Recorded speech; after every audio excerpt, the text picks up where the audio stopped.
اہل حدیثوں سنو، تمہارا عقیدہ قرآنی دلائل پر قائم ہے اور حدیثی دلائل پر قائم ہے، ایک نہیں، اس پر میں 20 دلائل دے سکتا ہوں کہ اللہ کی ذات اور نبی کی ذات ایک نہیں ہے، لیکن ہماری عقیدت سن لو کہ پیغمبر کی بات اور اللہ کی بات ایک ہے۔ کوئی پوچھ سکتا ہے جب ذات ایک نہیں ہے تو پھر بات ایک کس طرح ہو گئی؟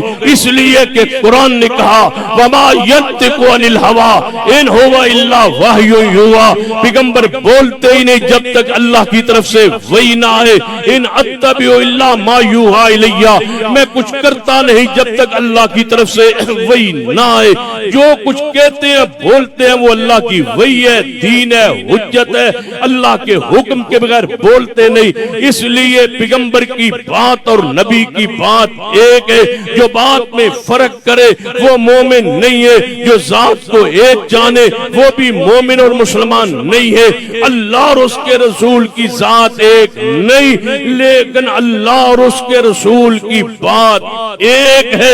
امام ابو حنیفہ کی بات اور رب کی بات ایک نہیں ہے، اس لیے امام ابو حنیفہ کی ہر بات حرف آخر نہیں ہے، امام شافعی کی ہر بات واجب الاتباع نہیں ہے، امام مالک احمد بن حنبل جعفر صادق کی ہر بات واجب الاتباع نہیں ہے۔ پیغمبر کی ہر بات واجب الاطاعت کیوں ہے؟